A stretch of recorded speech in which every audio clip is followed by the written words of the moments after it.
Welcome to Reinventing Perspectives. Today we have an amazing guest. He is the Profit Answer Man. Rocky, please introduce yourself to our audience. Hi, I'm Rocky Lalvani. It's a pleasure to meet you all. I work with small business owners and I help them with their financials because what I have found is that most business owners love what they do and none of them signed up to be accountants and bookkeepers and financial planners or figuring that part of it out.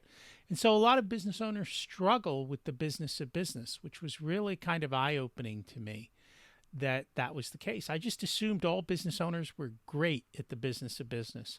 But then I learned no, they all have something they really love to do, and it's usually something else. So we're so happy to have you here, Rocky, because I think you're really going to inform our audience about what we can do to make this process smoother and more profitable, right? That is the goal. Like we like to do things easier, not harder. That's true. Now, Rocky, how did you tell me your journey into what you're doing now? How did you get into being a profit first professional? So I have a convoluted journey, like most people probably. As a kid, I was very entrepreneurial, always figuring out ways to make a buck. And I was also very technology oriented in a time before the desktop computer was the norm. So I kind of grew up with the age of computers just coming of age. And I remember playing around with spreadsheets when I was in high school and just being able to help accountants go from paper ledgers to electronic spreadsheets. And then I went to college and I did what I was supposed to and I got a job and I kind of got out of the entrepreneurial space because I couldn't figure out how to use my talents to the advantage of the business owner. I couldn't figure out how do I communicate with them? How do I tell people that I can build spreadsheets and interpret them? And I didn't realize how big of a market that was. Now you have to understand this is all pre-internet. So, today information's easy to come by. Back then, if you wanted to talk to somebody, you went to the yellow pages and you found a phone number and you made a phone call and it's like I don't even know who to call, who to say this to and how to explain it. And then I went and I built my wealth using a lot of the same principles that are in Profit First. And then I kind of came to the think like, okay, I've done this, but it's not really what I love. What would I really love to do? And so then I got back into the financial teaching side. So I've always the two areas that I loved are like the tech and the spreadsheets and the money. But I never felt comfortable on the money side because most people who were in the financial business were selling products that I could never sell to my friends or family. They made money, but the people who were buying the products didn't do well with them. And so I finally learned about financial coaching. And so that's where I kind of started to pivot to. So helping people with building wealth through just simple processes. And then through that was kind of where I became aware that the business owners weren't looking at their financials. And I was like, oh my God, this is crazy. And I was like, this is the people that I can serve. This is a market that needs help and is willing to pay for help. And it's my natural talent. So that's kind of where that final journey came. And then it was like, well, do I build my own systems or do I partner with somebody? And so I looked at a lot of different partnership opportunities. And the one that I found that met with my values the most in the way that I wanted to do things was the Profit First team. They give you a lot of freedom and they give you a lot of support. And so that was kind of where that final marriage came. I quit the corporate job and said, I'm going to go do what I want instead for once in my life. Yeah, that's a great story, and I think a lot of people can identify with that story because a lot of times we do have that talent, gift, and you just can't understand how to monetize it. What is profit first? I'm going to take you back a little bit. Yeah, so Profit First is a book that was written by Mike Michalowicz. Mike Michalowicz is a serial entrepreneur, and actually, one of the businesses that he owned a while ago was the company that went in and did the financial investigation of Enron. And yes, they were guilty. He Mm. sold that business and he walked away with his big payday, right? And over the next 2 years, he lost all his money.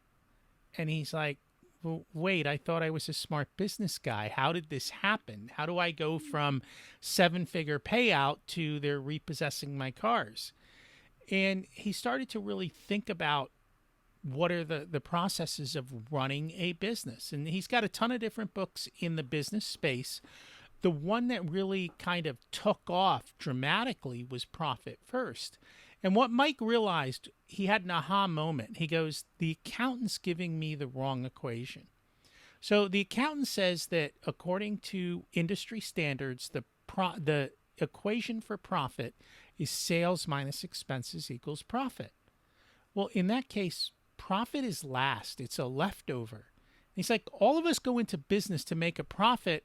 Why aren't we taking profit first? And so he changed the equation and said, we're going to do sales minus profit equals expenses. And so you have a business plan that says you're profitable, take your profit up front, and constrain your expenses. Too often, as business owners, we spend too much. As people, we spend too much. So the system is designed to help you constrain your spending, and it also works in conjunction with your bad habits. So most business owners don't look at financial statements. They look at their bank balance. Do I have money? Do I need to sell? Or can I spend? And that's the question they ask themselves every day. And this system actually leverages those habits to help you to build a more financially sound business. It makes sense. It absolutely makes sense. Mike is truly a serial entrepreneur. So he's the visionary. In every company, there needs to be two people, right? There's the visionary and there's an integrator. So the visionary is the person who sells the big dream, who sees the big idea, who sees what others can't. But he's not a person who can get anything done. The person who gets stuff done is the integrator. That's the person who takes that idea and turns it into reality. But the integrator can't see the big picture. So they need each other. It's kind of like they go together perfectly. And if you look at most large companies, you will see that. You will have the visionary who sells the story, and then the guy behind the scenes who delivers the result. So Mike's the visionary. He's constantly coming up with companies. He's got multiple companies even now. But inside of each company is an integrator. And the integrator is the person who does the day-to-day kind of stuff. And so I think when you're the visionary, you lose sight of the metrics, you lose sight of the finances, you lose sight of the things that need to get done. And the reason, you told the client you're going to deliver X, but they're not the people who are good at delivering it. They need somebody to do that behind them. Yeah, it's true. When you said that, I thought of a lot of things, but I also thought about the solopreneur, Rocky. What would you say then to the person who's just starting out, who is the visionary, who's supposed to be the integrator in order to bring on to be able to bring on a team? So I think the first thing you need to figure out is which one are you naturally? We're naturally a visionary or we're naturally an integrator. Figure out which you are naturally. And then figure out a way to get the other half. So for me, I'm a very good integrator. Mike and Profit First are my visionary model. They deliver the vision to everyone else. So I don't have to go out and convince people about the whole model. He's already going out and doing that. I just come in and help people implement. And I'm a solopreneur, right? But that was a perfect partnership. If you're the visionary, well, you've got to figure out how do you take your ideas and create some sort of a partnership where somebody else implements the integration part of it. And some people are more towards the middle, in which case you can do both. I'm learning to be more of a visionary, learning to create the stuff on that side of the table, little by little. How are you doing that though, Rocky? Like, I'm thinking that if you find yourself naturally inclined to the doing and making things happen, how then do you open your mind to be like, let me build up that visionary side? You just take a step.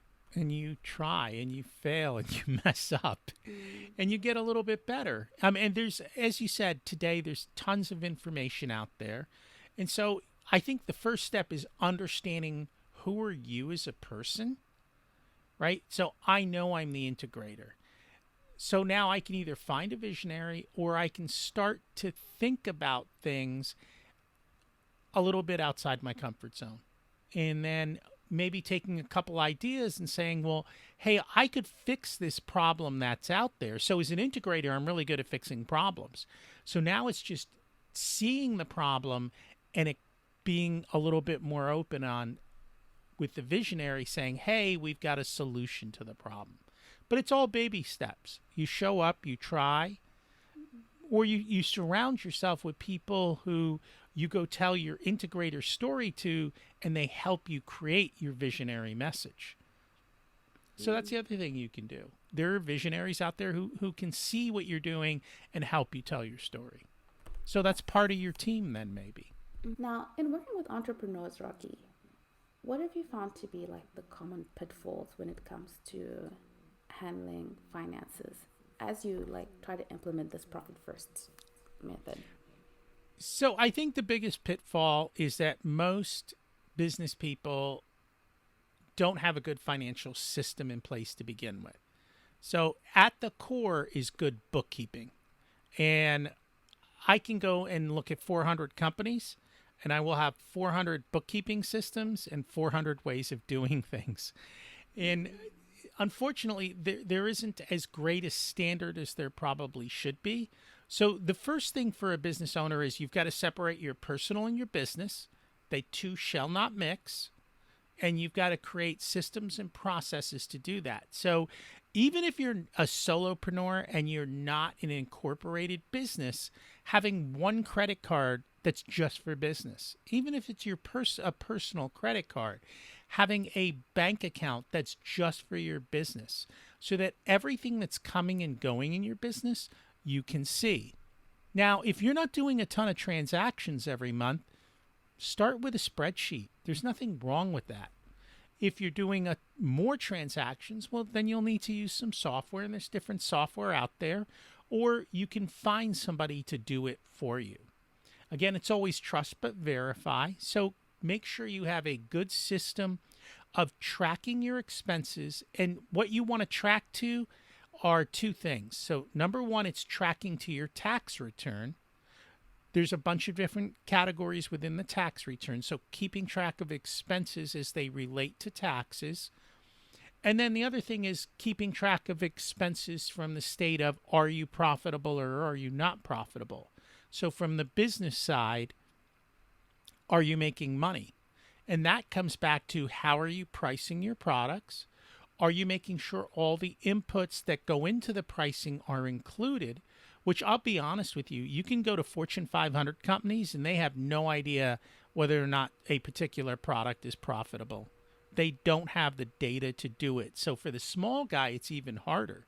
So it's understanding very well, if I offer a product for X, how much of my time, effort, and whether there's a cost to the materials in my service or product offering, what does that all add up to? And then what's the value to the customer? Because just because it costs you $100 to make something, it still might be worth $1,000 to the customer. And so don't charge $100 for something that's got $1,000 of value. I think a lot of entrepreneurs undercharge, and you really need to appropriately charge. Otherwise, you're going to struggle to be profitable. You know, I totally understand when you say a lot of entrepreneurs undercharge, because one of the things that I think entrepreneurs we struggle with is just that confidence in charging a certain amount for our product or service. Because then you think, oh, I'm just a little fish, and maybe to get clients, I should just go low. And big problems. I'll let you. I can see the way you're shaking your head that you want to say something. So here's the thing: when you charge a little bit, people who are willing to pay more no longer trust you because they don't think you're capable. So you're signaling to the world that you're not capable. The second thing is the type of clients you're going to get when you charge low are clients who want cheap services and are a pain in the butt. So you're going to end up with a client that drives you crazy, wants everything done for next to nothing, and doesn't value you. When you double, triple, and quadruple your rates, the market says, oh, they must be valuable. They must know what they're doing, and they value you and they don't hassle you. And it's very counterintuitive. But it's a lesson that all entrepreneurs have to learn. I'm thinking about how everything we do is kind of geared toward the other equation that you said is wrong. How do we So then make let that switch?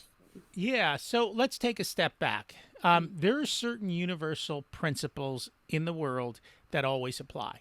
So, an example is gravity, right? There is gravity in every part of the world that we live in today. If we go to the moon, there's gravity, right? It's a universal principle, there's a formula to it. There are a couple other universal principles. One of them is called Parkinson's Law. Most people do not understand Parkinson's Law. I've never heard of it. What Parkinson's Law basically says is work will expand to the time allotted. All right? Same thing goes for money. When it comes to a project, whatever money you allot to a business, the business will use up all the money that you give it. And so it's a law on constraint. And so if I come to you and say, all right, we need to build a website, the first two questions that, the salesperson asks are, what's your budget and how quickly do you need it done? Whatever you tell them, they'll do. If I got $50,000 to build this website, we need it up and running in 90 days. Well, they'll take $50,000 and it'll take 90 days. If you tell them, hey, I've only got $1,000 to build this website and I need it next week, they'll find a way to get you a website for $1,000 and have it up and running next week.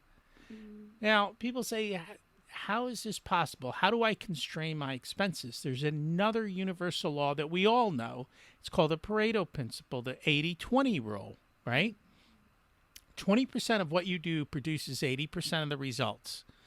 40% of what you do produces 96% of the results, which means you're wasting 60% to get 4%. Figure out what that 60% that you're wasting is and give up the 4% and let it go. And that's how you're constraining yourself. So most businesses usually right off the top, I can walk in and knock 10% off the top line of spending because you bought all these different softwares and you forgot about them, yet they're still getting charged to your credit card. You sign up for something and you're at the top tier level, but you're using the bottom tier features. Well, let's cut it. That happens all the time. Employees, you get employees and there's that one employee you really should get rid of because they're not a fit for your organization and they drive everyone crazy. But yet we hesitate to make that choice. So all of these different things need to be thought through. And those are the underlying principles. And then what Mike did was we actually set up and we constrain our resources. And so the way that Mike does it is, as it is, most business owners look at their bank account. So he said, okay, we're going to use bank accounts. And it's very simple to the envelope system that many people heard their grandparents use. Your grandparents would get their money, and what they would do is they take their money and they put some money in a rent envelope. They put some money in the grocery envelope. They put some money in the utility envelope. And when that money ran out, they stopped spending on that particular area. And they learned to live within it. They constrain themselves. Well, we do the same thing for business. So all your money comes into the first account. We call that your income account. When you look at your income account, you know how much money you had generated in whatever period of time. And then we start allocating. So we put a certain percentage into profit. We insert a certain percentage into your pay because the owner should get paid first. Most owners pay themselves last, which is absurd. You took the time, you took the risks, you put the effort in, you deserve to get paid first. And then there's taxes. We all forget about taxes, right? So we put money aside for taxes. And then whatever is left goes into operating expenses. And now you have constrained your operating expenses. You've made sure that you've covered your paycheck. You've made sure you've covered your profit. You've made sure you've covered taxes. And by constraining yourself, now you can appropriately spend. Now, some businesses have special circumstances, and we do all kinds of special things beyond that, but that's the core of the system. And on a regular basis, all we do is we look at our income account, and based on the percentages of where we're at today, we allocate money to the other accounts, and then we constrain our spending. And over time, we go from where we are, and we take tiny steps to slowly increase profit by maybe 1% a quarter. And we cut our spending 1% a quarter. Every business can cut spending 1% a quarter if they focus on it. And over time, you will find that you can cut your spending. It's just not something that business owners naturally think about. Everyone tells them they got to spend money to make money. And I don't think that's true. There are ways to make money without spending money. You just have to be more resourceful. And most businesses are very resourceful. They just have to get the screws pushed to them and constrained to be more resourceful. Because it's easy to spend money because we get lazy. For early entrepreneurs, you start off bootstrapping, and the moment you make money, it's like you throw away all the bootstrapping, keeping that being lean in your business model, even as you're generating more and more income. It sounds like that's what Profit First is about. Am I getting that right, Rocky? It is. You should always stay. And so there are different levels of leanness, right? But you should always stay relatively lean. Because the reality is businesses face storms, and if you're lean, you're going to be able to face a storm. What happens to most businesses is they get fat, and then the economy tanks or something happens, and then they crumble. But the businesses that stay lean, when times get tough, they're already prepared, and they have the extra resources to be able to survive the downturn. While their competitors are getting wiped out, they can take over the market. And that's when they truly grow. So it's a long, slow process. This stuff doesn't happen overnight. There's no such thing as overnight success. Everyone's got 10 years of hustle behind them. Now, you said it's more important to focus on the bottom line than it is to focus on the top line. And how do we do this? If you don't mind, Rocky, just telling us a little bit about, so we're all on the same page as to what we're referring to as the bottom line, what we're referring to as the top line, and then how we go about doing this.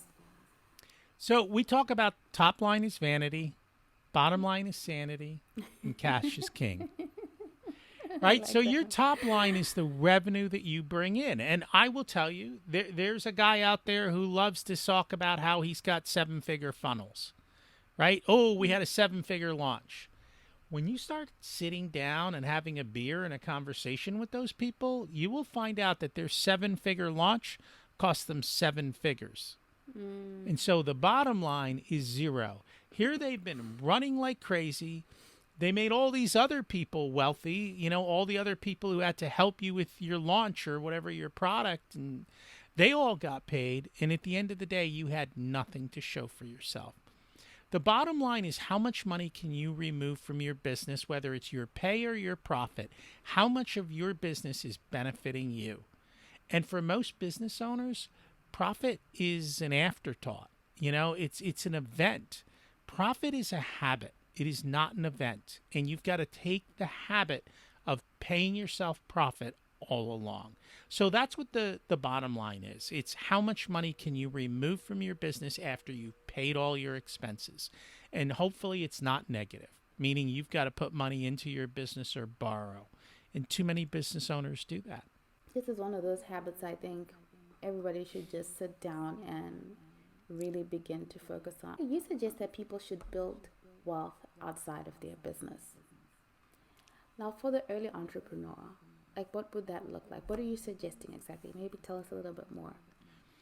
So I think, for the early entrepreneur, a lot of times you're told you've got to reinvest everything back into your business. And there's a certain period of time for that, but I think it's extremely short. The reality is until your most businesses struggle to last 3 years The ones that get to 5 years are, a minority, and getting out to 10 years is not usually the case. So if businesses aren't going to survive, well, shouldn't you extract at least something from your business and have a cushion outside your business so that you have the ability to pivot, to rebuild, to handle the things that happen in life? I mean, running a business is a roller coaster, and if you've got wealth outside your business, then when times are lean in your business, you're not struggling at home, right? If you're struggling at home and in your business, it's a recipe for disaster. But if you can say, you know what, I've built some wealth up, I have money outside my business, maybe I've started a couple of different businesses. So taking money from one business to build another business, taking money from one business to build real estate, and do something like that, or just having an emergency fund at home so that if your business doesn't pay you for 6 months, that your home life is not falling apart, that you're able to breathe and think. And you need to be in your best shape, in your best thinking shape, to help your business be in its best shape. And so that's why we like to have money outside the business to help you be as strong on your own. Okay, what have you found to be the key lessons in achieving financial success? So the key lessons, I think, one of the biggest things that happen is the process of compounding. So compounding is another principle that works in all areas of life. So nobody goes to the donut store, eats a donut, and gains 50 pounds, right? They go to the donut store, and little by little, they gain weight. And the next thing you know, 5, 10 years later, you're 50 pounds overweight. Money works the same way. Building wealth works the same way.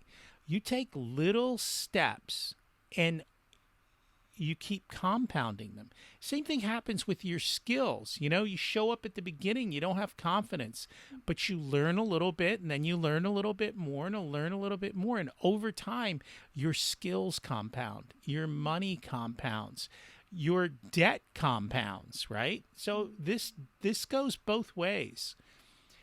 The principle is just to start small and to continue to compound your money. So if you took a penny and you doubled it every day for a little over a month, you would be shocked at how much you have. So if you took a penny and you doubled it every day for 32 days, how much money do you think you'd have? No, I have no idea. Guess. One penny doubled every day for just 32 days. One penny doubled every day. What, $50? $50. No? So you're a little low. Yeah. So if you think about it, day one, you've got a penny. Day two, it's 4 cents. Or day two, it's 2 cents. Then it becomes 4 cents, 8 cents, 16 cents, 32 cents. And so in the beginning, it seems like nothing is happening. All of the compounding comes at the end of the curve. And so in the beginning of the curve, that first week, you've got $1 with your penny doubling barely. And you're like, I'm getting nowhere. So you give up. And that's the problem. So you've got to just keep going. And over time, success happens. And that's why it's that 10-year story, right? You keep showing up. You keep doing the work. Wow. In the beginning, it's like, it's a penny, Mm-hmm. And a week later, it's like, it's like a couple of dollars. And then you're like, this is not working. No. And actually, so to get day 12 and a half is when you get to $50. Yeah. Right? And from there, it explodes. Wow. It really brings some soberness into the idea of wealth creation. If you save 5% a year, it will take you 66 years to retire. If you save 10%, it will take you 51 years. You save 50% of what you make, you can retire in 17 years. And if you can save like 90% of what you make, you can retire in under 3 years. It's all math. The problem is most people are at the 5 and 10% savings rate, which is why they work till they're in their 70s. I know people who are consistently in that 30, 50, 60% savings rate, and literally within 10, 15 years they can retire. So if they start at 21, they're done at mid 30s. If you look at Warren Buffett's first billion didn't come till his 50s. The only reason he's worth so much is he's still alive. And what, is he like 80, 90 years old?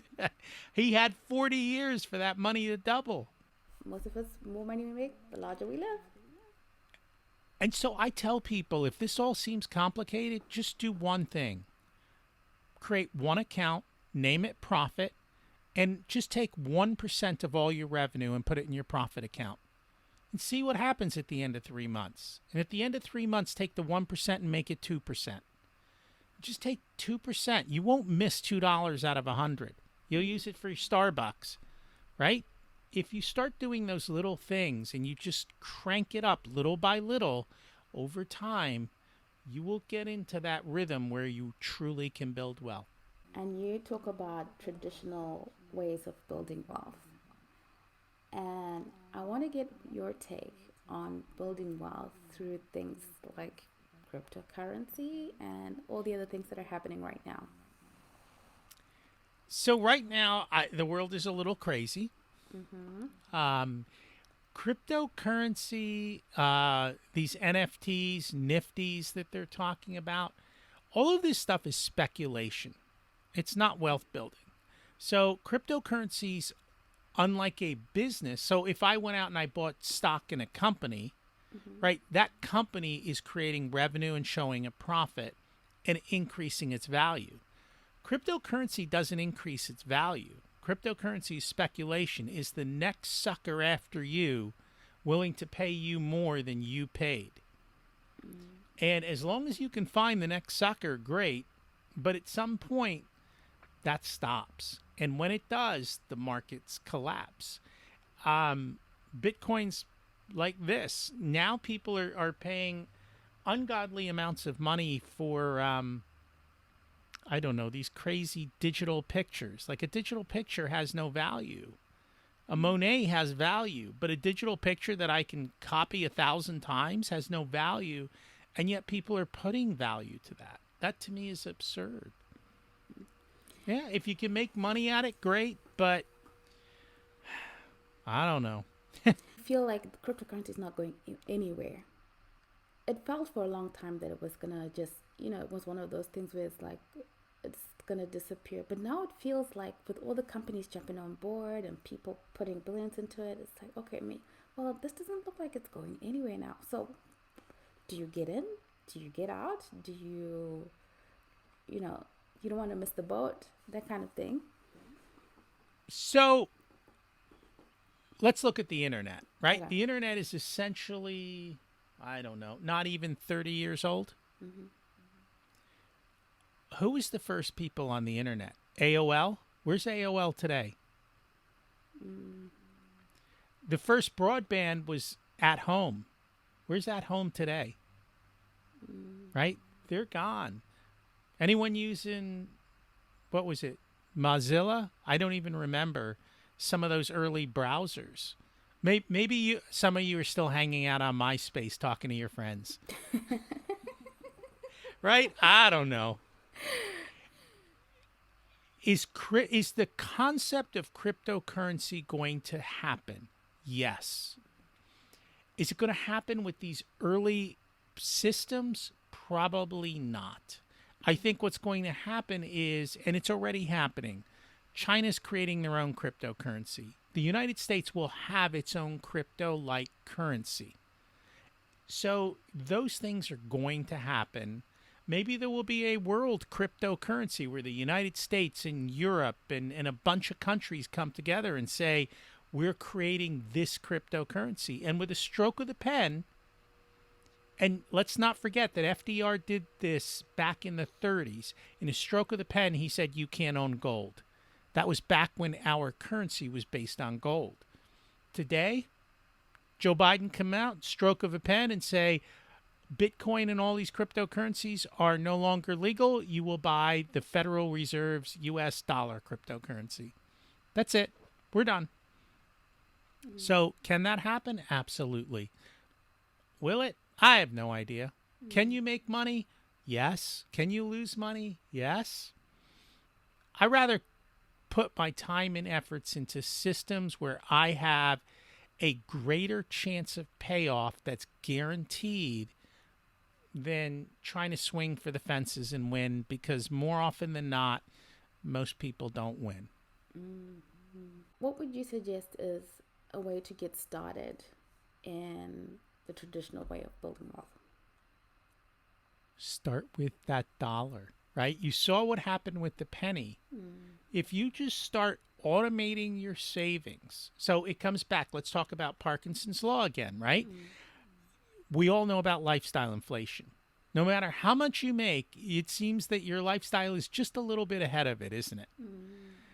And so what if we started to constrain ourselves, and before we got paid, we pay ourselves first and have money get taken out and invested? So invested in real estate, invested in stocks, invested in bonds, invested in cryptocurrency. Take money out and invest it in a wise and prudent way on a regular and systematic basis. And every year, most people make more than they made the year before, right? So as your business grows, as your income grows, increase your savings as quickly as you're increasing your income, so that while your lifestyle's growing, your savings are also growing, and they go hand in hand. And so while you still have lifestyle creep, it's at a little bit slower rate, because you're pulling a little bit off the top to build savings. And again, this is a slow system. It takes time. It takes years. But it's guaranteed to work over time. What is the number one book that you would suggest for an early entrepreneur? So this is a new book that I'm just started reading. It's by Donald Miller. It's called Business Made Simple. It's relatively new. What's cool is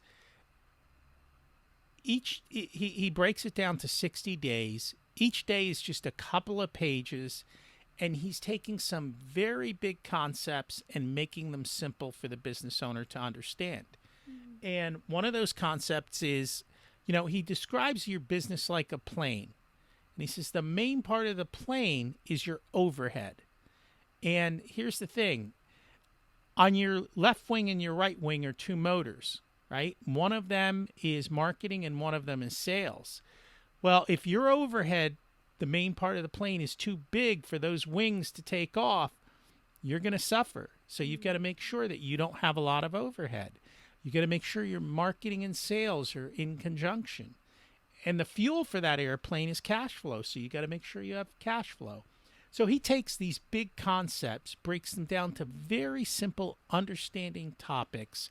And it's over 60 days. And every day he's even got a short 5-minute video that you can get for free that kind of also expounds on that topic. And so within 60 days, you will have a good framework of truly how to run your business. Yeah, sounds like a great book and a good read. Thank you, Rocky, for sharing so much with us. We always end by asking, what has faith meant to you on your journey? So I'm assuming when you talk about faith, you're talking about spirituality, or are you talking in faith of, yeah. So every morning I wake up with the same thoughts, thank God. If you are listening to this, chances are you make more than $33,000 a year. And if you make more than $33,000 a year, you're in the top 1% of this world for income. Are you living that life? Are you grateful and thankful for what you have? And that to me comes down to that faith and spirituality of thanking God that I've been blessed. And part of that is giving back and understanding that, I can do my best, but a lot of my talents and what I've been are all God given talents. And so part of what our job in life is to figure out our God given talents and to put them to good use. And so I think at the core, that's what it's all about. Oh, thank you for sharing that with us. Rocky, you've given us a lot to think about, a lot of soberness and sanity to bring to the way we do things, and a lot of great tips that I think will set a sound foundation for business, for early entrepreneurs, for business, for anyone actually, because these tips are always things that you can implement into whatever stage of business you're in. So, thank you so much for being with us, and thank you for this conversation. Thank you so much for having me. It was so enjoyable to be with you today.